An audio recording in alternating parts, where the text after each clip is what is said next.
దిత్వా తుఫాన్ ప్రభావంతో ఏపీలో భారీ వర్షాలు కురిసే అవకాశం ఉంది. దక్షిణ కోస్తా రాయలసీమల్లోని పలు జిల్లాలను ఇప్పటికే అధికారులు అప్రమత్తం చేశారు. నెల్లూరు, ప్రకాశం, చిత్తూరు, తిరుపతి జిల్లాలకు ఐఎన్డీ రెడ్ అలర్ట్ జారీ చేసింది. తుఫాన్ ప్రభావంతో శనివారం రాత్రి నుంచి నెల్లూరు, తిరుపతి, చిత్తూరు, ప్రకాశం జిల్లాల్లో వర్షాలు, ఈదురుగాలులు ప్రారంభమయ్యాయి. తీర ప్రాంతాల్లో 50 నుంచి 70 కిలోమీటర్ల వేగంతో ఈదురుగాలులు వీస్తాయని ప్రజలు అప్రమత్తంగా ఉండాలని వాతావరణ శాఖ హెచ్చరించింది. దిత్వా తుఫాన్ తీవ్ర వాయుగుండంగా మారింది. తమిళనాడు, పుదుచ్చేరి, దక్షిణ కోస్తాంధ్ర తీరాలకు చేరుకునే అవకాశం ఉందని విపత్తుల నిర్వహణ సంస్థ తెలిపింది.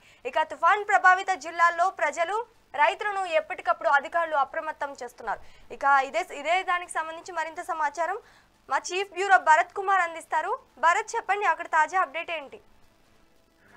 ఏదైతే బంగాళాఖాతంలో ఏర్పడినటువంటి దిత్వా తుఫాన్ కాస్త క్రమేపీ భారతదేశం వైపుగా దూసుకొస్తున్నటువంటి పరిస్థితి చూడొచ్చు. ఈ నేపథ్యంలో నైరుతి బంగాళాఖాతం నుంచి కేంద్రీకృతమై గంటకి 10 కిలోమీటర్ల వేగంతో కదులుతున్నటువంటి పరిస్థితి. ఈ తుఫానుకు సంబంధించినంత వరకు 5 రాష్ట్రాలకి అలర్ట్ ప్రకటించినటువంటి సిచ్యువేషన్ చూడొచ్చు. ఏదైతే దిత్వా తుఫానుకు సంబంధించినంత వరకు ఆంధ్రప్రదేశ్ సంబంధించి దక్షిణ కోస్తాతో పాటుగా రాయలసీమ ప్రాంతాల్లో కొన్ని చోట్ల భారీ నుంచి అతి భారీ వర్షాలు పడే అవకాశం ఉందంటూ కూడా వాతావరణ శాఖ అలర్ట్ జారీ చేసినటువంటి పరిస్థితి అయితే కనిపిస్తా ఉంది. మరీ ముఖ్యంగా గత రాత్రి నుంచి కూడా నెల్లూరు, చిత్తూరు, ప్రకాశం లాంటి ప్రాంతాల్లో వర్షం పడుతున్నటువంటి పరిస్థితి చూడొచ్చు గత రాత్రి నుంచి. అదేవిధంగా రాగల 24 గంటల్లో మరింత వర్షాలు పడే అవకాశం ఉందంటూ కూడా వాతావరణ శాఖ అలర్ట్ జారీ చేసినటువంటి పరిస్థితి. రెడ్ అలర్ట్ కూడా ప్రకటించినటువంటి సిచ్యువేషన్ చూడొచ్చు. అయితే ఈ తుఫానుకు సంబంధించినంత వరకు దిత్వా తుఫాను క్రమేపీ బలహీనపడుతూ తీవ్ర వాయుగుండంగా మారింది. ఈ తీవ్ర వాయుగుండంగా మారిన అనంతరం కూడాను పుదుచ్చేరి నుంచి ఆంధ్రప్రదేశ్ వైపుగా తాకే అవకాశం ఉందంటూ కూడా వాతావరణ శాఖ అంచనా వేస్తున్నటువంటి పరిస్థితి. నేపథ్యంలో తీర ప్రాంతానికి సంబంధించినంత వరకు సముద్రం అల్లకల్లోలంగా ఉన్నటువంటి పరిస్థితి.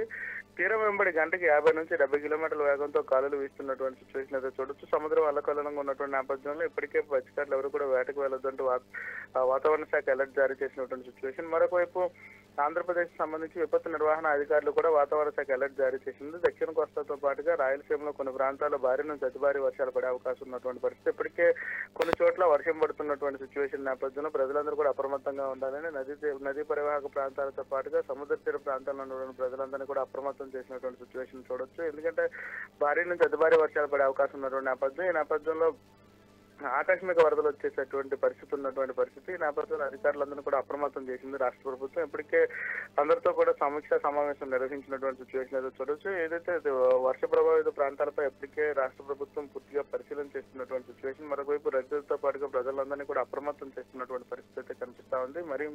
మరి ముఖ్యంగా రాగల 24 గంటల్లో దీని ప్రభావం మరింత పెరిగే అవకాశం ఉన్నటువంటి పరిస్థితి. తదనంతరం కూడా మరింత బలహీనపడుతున్నటువంటి పరిస్థితి. బలహీనపడుతున్నటువంటి సమయంలో వర్షాభావ పరిస్థితులు అధికంగా ఉండేటటువంటి పరిస్థితి ఉందంటూ కూడా వాతావరణ శాఖ అధికారులకు అలర్ట్ జారీ చేసినటువంటి పరిస్థితుల్లో రాష్ట్ర ప్రభుత్వం దానికి తగ్గట్టుగానే ఏర్పాట్లను పూర్తి చేసినటువంటి సిచ్యువేషన్ చూడొచ్చు. ఇప్పటికైతే మాత్రం నెల్లూరు, చిత్తూరు, ప్రకాశం లాంటి ప్రాంతాల్లో గత రాత్రి నుంచి కూడాను వర్షం పడుతున్నటువంటి పరిస్థితి చూడొచ్చు. అయితే ఇది ఇంకా పెరిగే అవకాశం ఉన్నటువంటి నేపథ్యంలో అధికారులందరూ కూడా అప్రమత్తమైనటువంటి పరిస్థితి చూడొచ్చు. Right, thank you for the update Bharat.